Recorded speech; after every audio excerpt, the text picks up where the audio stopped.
Okay, welcome to Algebra 1 Regents 2C. This is solving linear inequalities. And this is the part 1 of solving linear inequality. So let's look at some inequality symbols as we leave the water, the bay, leave the bay to go back to math. And let's why don't we throw in some purple today. So you're familiar with these symbols. You should be familiar with these symbols.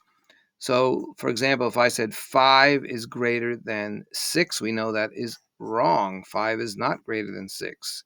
So this is wrong. We have to put a red line. Let's put the red there, right? It's wrong, right? 5 is less than 6. So we know this, right? What if I gave you this? What if I said that 5 is less than m? So what could m be, right?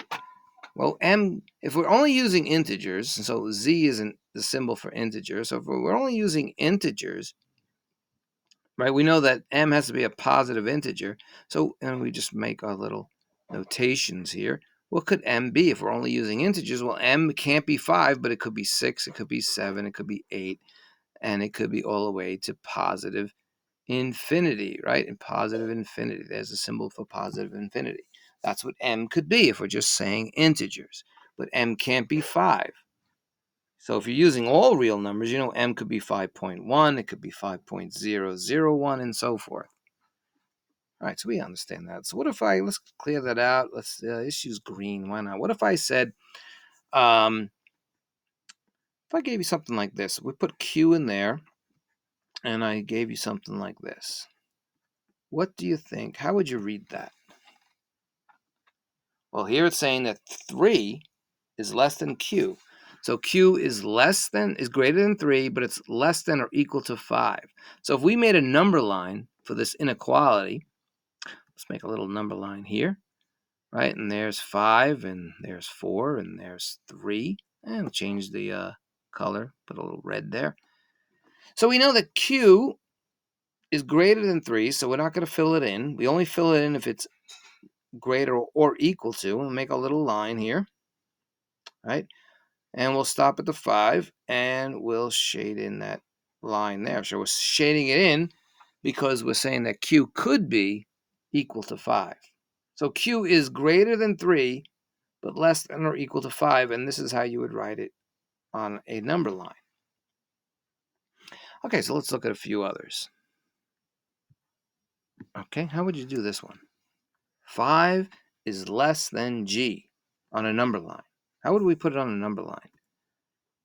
Get the pen going here. We'll use blue. Why not? So if we make a number line, we have a little number line here. Rough draft of this. Put a 0 in the middle there. And where should we put g? Well, we have 1, 2, 3, 4, 5. There's 5. All right, we'll make our little circle. And we're saying here that g is not 5. It's not greater or equal. It's just 5. Greater than 5. So g, that's what this circle represents, is greater than 5. That's how we do it. Again, we're not filling it in. Okay, let's look at another one. Okay, what about this question? Is this possible? No, it's impossible. Look at it. Let's get our little pen going here. We'll go back to green. You're saying here that g is greater than 4, but it's also greater than 10. So obviously it's not impossible, but you wouldn't write it like this, right? You would say, since g is greater than 10, you just say g is greater than 10. It's simple as that. So let's clear that out. What if we had this one, though, right here? This makes more sense, right? So we make our number line. All right. And we can say, we'll put it here. We'll put a 0 here. We'll put a 10 here. Do a little circle. And we're saying that g is less than 10, so we can't fill it in. G is less than 10, but it's greater than 4, so we'll put a 4 there just to save time. And so that's how you would do the number line. That's how you would model it, right? We're modeling it to model it on the number line with this equation. Inequality, that is. Q is greater than 4, but less than 10. All right, are we getting this? Let's try another one. Back there. Try this one. Pause the tape if you have to. Well, you know that, right? So we'll do that color, right? And so on a number line, how would we write this? Well, we'll just make our number line. All right, we'll make our butterscotch number line here. So, and we'll just put a 12 there. Make that 12, and we'll just make it 2. Why not? Just to save time. So we're saying that M, and we don't care what the letter is, but M is greater or equal to 2. So we have to actually fill it in because it's also could be equal to it. Right there. And we just go all the way to 12, but it is less than 12, so we can't fill in the 12. And that will model M right there.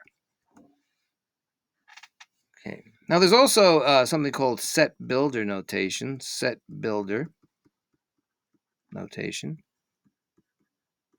And we can explain M. We're saying that M, and maybe we'll say it's an element. There's a symbol for elements. It's an element of, let's say, integers. Right? That's a symbol for integers. Such that, that's the such that symbol. In other words, like, well, what about it? That M is greater or equal to 2, but less than 12. So this is set builder notation. And this right here, use red. It's just a model of what we're doing. All right. These are pretty easy. Let's just move on. So now we have an inequality that we have to solve. And you'll get a question maybe like this. It says, solve when solved. That's not proper English, right? What is going on here? When solved. So solve for A. Solve for A. Solve for A. And what would the result be? Solve for A. Let's get rid of this and get rid of that. So what should we do for? Let's just write this over. 3A plus 7B. We're saying 3A plus 7B is greater than 2A minus 8B. Okay, so we need to move over the A's and move over the B's. It doesn't matter which one you use. Usually you can use the smaller one. So I'll minus the 2A, right? When I do the opposite operation. And if I'm doing it on one side, we're going to do it on the other. Put a line there. And now we have A. A plus 7B is greater than negative 8B. All right, and we want to solve for A. So we're going to now minus the 7B on both sides. Right? And now we have that A is all alone, and A is greater than what? When we minus the 7B, minus 15B. So A is greater than minus 15B. That's what that is saying. Okay, and so remember, you're not trying to find what A is. We just want to get A in relation to what B is. So this would be the answer right there. Okay, let's do another one. Let's clear this out. If you need to write it again, if you need to look at it again, just rewind the tape. That's all. That's all you have to do. So let's look at another one. Move this down a little. Let's get another equation. What about, there we go. Boom. Solve for P. In other words, solve. Remember, you have, this time we only have one variable. In the last one, we go back, we had two variables. So you weren't trying to find what A's number is. You were just trying to solve A. What would the result be if you have A and B together? So here, again, let's rewrite it. We'll have our trusty pen, right? Use that magenta-like color, or purple, whatever it is, lilac, something like that. 2P plus 8 is greater than 3P minus 6. So we can get rid of the constants first or the variables first. It doesn't really matter. Let's just, why not? We'll get rid of the 2P first. Again, whatever you do to one side, do to the other. And again, you could have got rid of the 3P first or the constants first. It doesn't matter. You're going to get the same answer. So now we have 8 is greater than P minus 6. But we're not done. We want to find out what P is. We're trying to solve for P. So we'll add the 6 on both sides because we're doing the opposite operation. Add 6 on that side. So now we have 14 is greater than P. So now we solve for what P is. It's 14 is greater than P, so P is less than 14. So on a number line, if we're doing this, and we'll use green, why not? So on a number line, if we had our number line here, and we had 14, we'll make a circle. P is less than 14, so we have to go this way. P is less than 14. It's not equal to 14, that's why we're not shading it. Okay. Move on. Let's move on. Okay, so here we have a number line already, and they're asking you to write an inequality. So let's write it in an inequality. What do you think it would be? Let's keep the green. Why not? So use any letter. Let's just use X. Why not?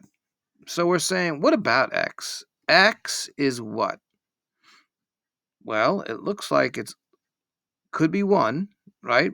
But then it's less than. So X is less than or equal to -1. That's how you would write it. All right. That was easy. All right, moving on. Here's a question for you. Let me rewrite this. Sometimes you see fractions like that. So this is like 2 plus 4 9x, which is less than or equal to 4 plus x. And sometimes you see those symbols like this. You know, you can see it like that. Sometimes you see it like this. And there are sometimes you do see it, not that much, where it's actually on top. So you could see those inequalities like that. Okay, so we can get rid of the constants first. We have a few constants here. Why don't we just get rid of that 2 first? All right, get rid of that 2. And again, whatever you do to one side, we want to do to the other. So now we have 4/9 x is less than or equal to 2 plus x. So that clears that up a little bit. Now let's we have to get rid of our x's.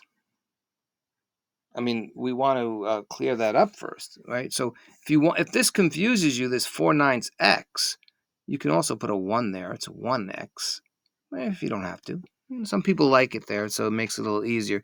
So if we minus 4/9 x on both sides, that wouldn't be good because then we'll get a 0 here. So we don't want to do that. So do you understand why I didn't minus the 4x? Don't do that, then you'll 0 it out.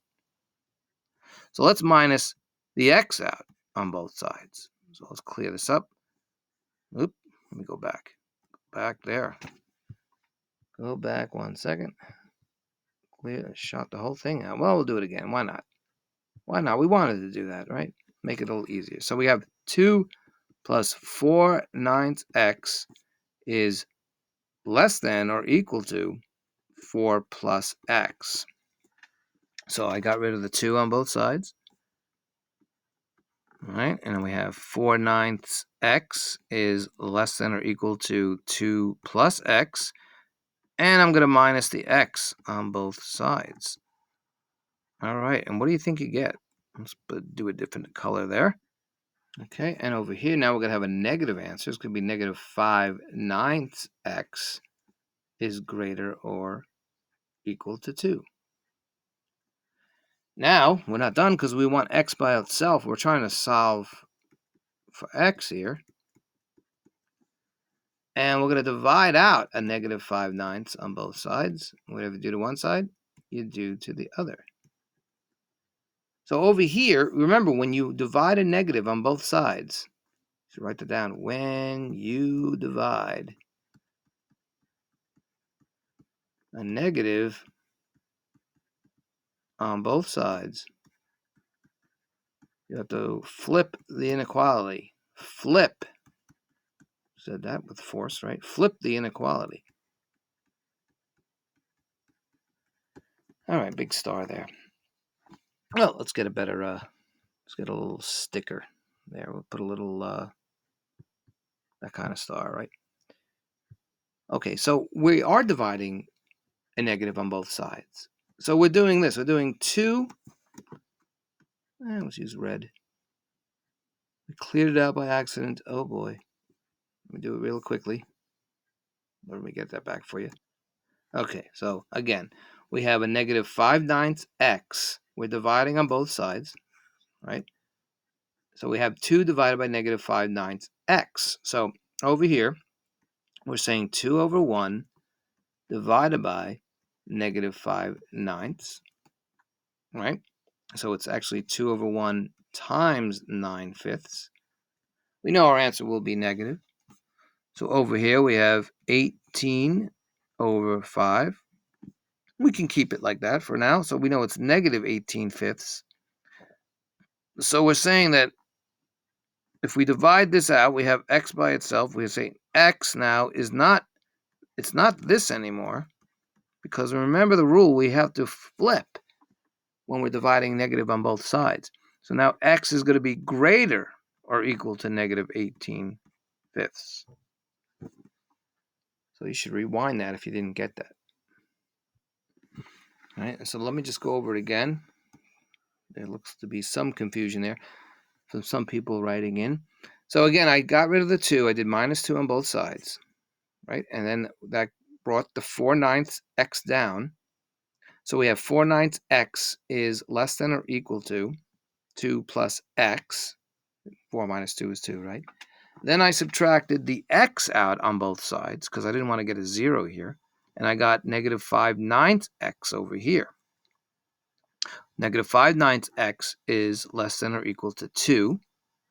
Then I divided just the 5/9 out because we have multiplication. We want to do the opposite operation. Whatever you do to one side, you do to the other.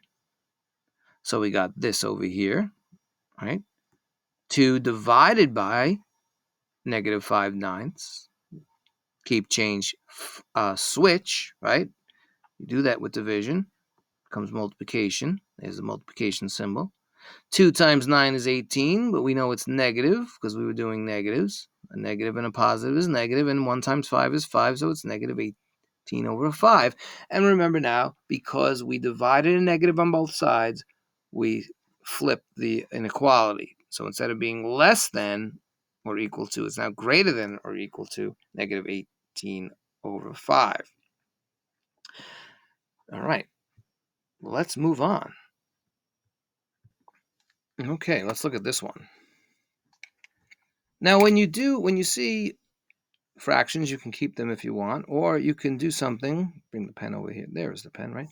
We can clear the fractions. Clear the fractions. You don't have to clear the fractions, but many students like when they clear the fractions. So what I mean by that is you look at the denominators and see what is their common denominator, and it's 15. So if I take the 15, and I'll put the 15 up here on each one of them, right? Because we know 5 and 3 go in the 15. It's the lowest common denominator. 5 goes in the 15 3 times, and 3 times 3 is 9. So we're going to have 9x right there. I cleared that fraction. 3 goes in the 15 5 times, and 5 times 1 is 5. So it's going to be plus 5. Less than 5 goes in the 15 3 times. 3 times 4 is 12x.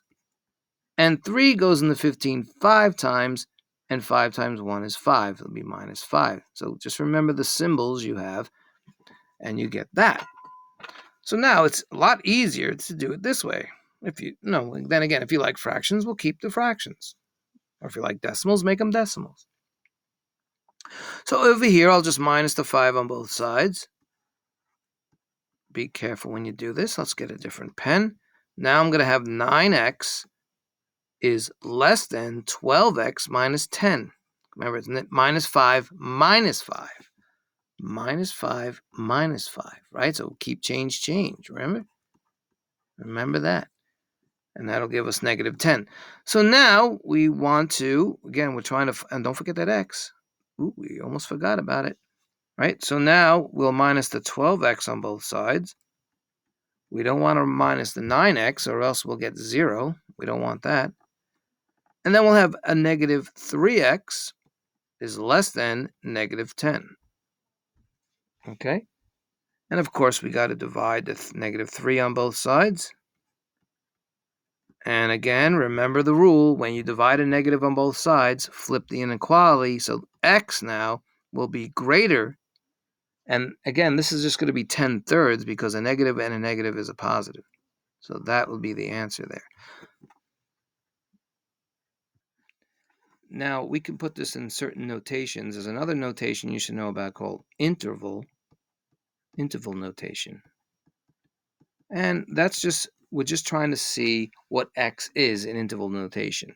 Okay, so we know if we put a line here, x is greater than 10/3, right? And the max it could be is infinity because it's greater than 10/3. So it could be every number. And, you could put positive infinity.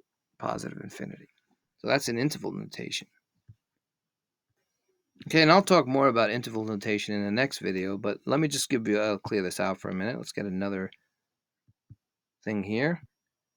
So when you see, well, let's get our pen back. That would help, right? Put blue. When you see parentheses, that means it's not included in the inequality. For example, if I said that x is greater than 5, right? So x is greater than 5. It can't be 5, so you put a 5 there because it's greater than 5. And let's say I said that x is less than, let's say, 12. So the max it will be is 12, and there'll be these two parentheses because it's not included in it. In other words, this is interval notation, interval.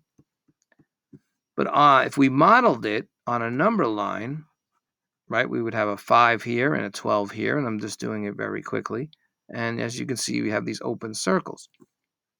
But if I said that x is greater or equal to 5, but less than 12, then of course when we model it, it's a little different, right?